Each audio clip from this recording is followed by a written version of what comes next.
नमस्कार किसान भाइयों, एक बार फिर से स्वागत है आपके और हमारे YouTube चैनल एमपी किसान पुत्र में। किसान भाइयों, आज की हमारी वीडियो होने वाली है लहसुन फसल के ऊपर।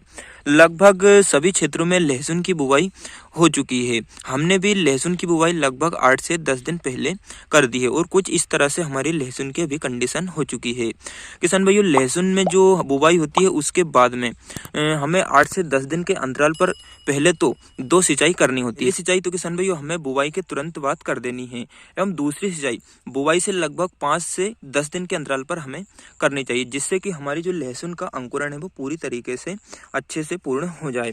जैसा कि आप देख सकते हैं कि अभी भी हमारी जो लहसुन का अंकुरण है वो हो रहा है।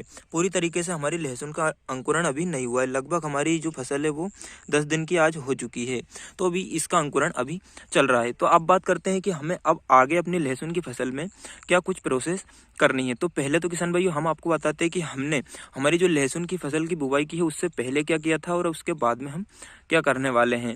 तो किसान भाई पहले की बात करें तो हमने पहले तो 2 गहरी जुताई अच्छी जो है कि कल्टीवेटर से की थी। उसके बाद में हमने इसमें 100 किलोग्राम प्रति एकड़ के हिसाब से सिंगल सुपर फास्फेट का छिड़काव किया था। सिंगल सुपर फास्फेट का छिड़काव करने के बाद में किसान भाइयों हमने इसमें एक और जुताई जो है रोटावेटर के द्वारा करवाई थी, जिससे कि हमारा पूरा खेत अच्छी तरीके से समतल हो गया था और जो हमने सिंगल सुपर फास्फेट डाला था वो मिट्टी में पूरी तरीके से मिल गया था।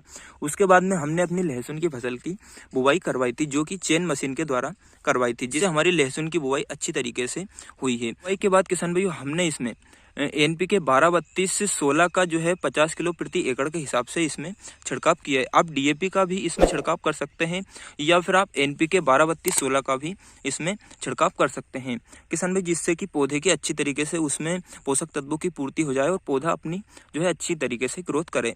तो आपको पहली सिंचाई करने के बाद में जो लहसुन की बुवाई करते हैं उसके बाद और जब पहली सिंचाई करते हैं उससे पहले आपको डीएपी का जो है छिड़काव कर देना है, जिससे कि वो मिट्टी में अच्छी तरीके से मिक्स हो जाए और जब हम उसमें पानी देते हैं तो मिट्टी में मिल जाए। तो किसान भाई इतना काम आपको बुवाई तक करना है। अब इसके बाद में हमारी क्या प्रोसेस रहने वाली है। तो किसान भाइयों अभी तो हमारी लहसुन का अंकुरण पूरी तरीके से नहीं हुआ है। लगभग 15 दिन तक हमारी जो लहसुन है उसका अंकुरण अभी चलने वाला है। अभी पूरी तरीके से लहसुन का अंकुरण नहीं हुआ है। आप देख सकते हैं अभी जो है कि लहसुन हमारा निकल ही रहा है जमीन में से। तो पूरी तरीके से अभी इसका अंकुरण नहीं हुआ है, तो अभी हम इसमें कुछ भी प्रोसेस नहीं करने वाले। लगभग 4 से 5 दिन तक हम इसमें अभी कुछ भी नहीं करने वाले। हमने इसमें 2 सिंचाई अभी कर दी है। 10 दिन के अंतराल पर हमने 2 सिंचाई अपने लहसुन में कर दी है।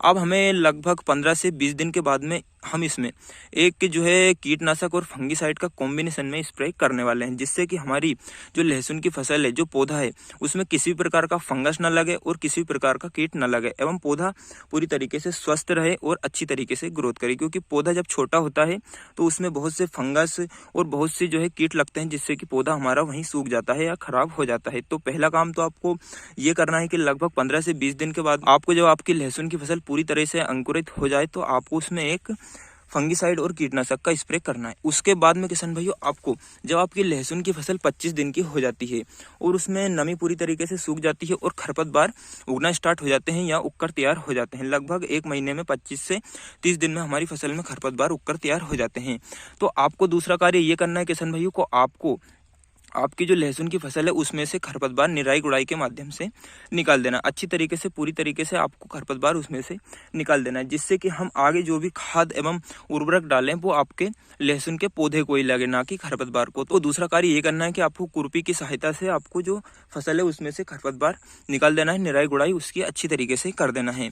उसके बाद में किसान भाइयों आपको अब आगे खाद एवं उर्वरक में क्या डालना है, जिससे कि आपकी लहसुन की फसल की ग्रोथ बहुत ही शानदार हो। तो इसके लिए किसान भाई पहले तो आपको इसमें नाइट्रोजन देना पड़ेगा, क्योंकि क्लोरोफिल की मात्रा जब पौधे में अच्छी तरीके से होगी तभी पौधा आपका अच्छी तरीके से ग्रोथ करेगा, उसका जो है वेजिटेटिव ग्रोथ अच्छी होगी, तना मजबूत बनेगा। तो इसके लिए आप किसान भाई उसमें 40 से 45 केजी प्रति एकड़ के हिसाब से यूरिया का स्प्रे कर सकते हैं, जिससे कि उसमें अच्छी तरीके से क्लोरोफिल बने और पौधा अच्छी तरीके से आपका ग्रोथ करे। तो तीसरा कार्य आपको ये करना है कि जब आपकी फसल की निराई गुड़ाई कंप्लीट हो जाए तो आपको उसमें यूरिया का छिड़काव कर देना है।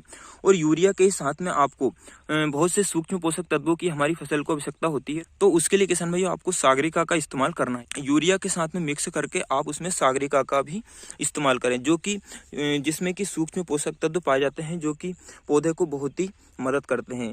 पौधे को जो है बहुत से सूक्ष्म पोषक तत्वों की आवश्यकता होती है। स्टार्टिंग में जब पौधा वेजिटेटिव ग्रोथ कर रहा होता है तो उसको बहुत से सूक्ष्म पोषक तत्वों की आवश्यकता होती है, जो कि सागरिका में पूर्ण मात्रा में पाए जाते हैं। तो आपको यूरिया के साथ में सागरिका का इस्तेमाल करना है, जिससे कि आपके पौधे की बहुत ही अच्छी तरीके से ग्रोथ होगी, पौधा का तना मजबूत बनेगा और क्लोरोफिल की मात्रा उसमें परिपूर्ण होगी। पौधे का तना मजबूत बनेगा किसान भाई, तभी उसमें जो है कि हमारा आगे चल के कंद भी अच्छा बनेगा। तो आपको तीसरा कार्य ये करना है कि यूरिया के साथ में आपको सागरिका उसमें डाल देना है, और इतना कार्य करने के बाद में आपको उसमें एक और सिंचाई कर देनी है, जिससे कि आपका खाद पूरी तरीके से मिट्टी में मिक्स हो जाए और वो फसल को लग जाए। तो किसान भाई अभी तो आपको लगभग 1 महीने तक आपको ये 2-3 कार्य है आपको ये लहसुन की फसल में करना है। अगर आप ये 2-3 कार्य आपके लहसुन की फसल में कर देते हैं, जो कि हमने आपको बताया है, तो उससे आपकी लहसुन की फसल की ग्रोथ भी अच्छी होगी, किसी प्रकार के कीट फंगस भी नहीं लगेंगे और उसकी वेजिटेटिव ग्रोथ अच्छी होगी, तना मजबूत बनेगा। तो किसान भाई आपकी फसल अच्छी ग्रोथ करेगी और आगे चल के उसका जो है कंद भी अच्छा बनेगा। तो किसान भाई हमने तो पिछले साल भी यही प्रोसेस की थी और हमारी जो लहसुन है उसने अच्छा खासा तना बनाया था और कंद भी उसका अच्छा बना था। तो किसान भाई 1 महीने तक आपको यही प्रोसेस, यही 2-3 कार्य करना है। आगे जो भी कार्य रहेंगे वो हम आपको वीडियो के माध्यम से बता देंगे। तो आपको 1 महीने तक तो ये 2-3 कार्य अपनी लहसुन की फसल में करने हैं। हम भी किसान भाई यही 2-3 स्टेप को अपनाते हैं अपनी लहसुन की फसल में और अच्छा खासा हम उससे उत्पादन लेते हैं, अच्छी खासी लहसुन की ग्रोथ होती है। तो किसान भाई अभी हमारी लहसुन की कंडीशन आप देख सकते हैं, लगभग आज हमारी 4 तारीख की बुआई है, 4 नवंबर की, और आप देख सकते हैं इस प्रकार से हमारी लहसुन की अभी कंडीशन हुई है। अभी अंकुरण पूरी तरीके से नहीं हुआ है। तो किसान भाई अगली वीडियो में हम आपको बताते हैं कि 1 महीने के बाद में आपको क्या करना है। बाकी आप 1 महीने तक आपकी लहसुन की फसल में बस यही 2-3 कार्य आपको करना है, जो कि बहुत ही आसान है और इसमें कोई ज्यादा आपको प्रॉब्लम नहीं आने वाली है। तो किसान भाई मिलते हैं अगली वीडियो में एक और अच्छी जानकारी के साथ। आज की हमारी जानकारी आपको कैसी लगी हमें कमेंट में जरूर बताएं, और वीडियो आपको पसंद आई हो तो वीडियो को एक लाइक जरूर कर दीजिएगा।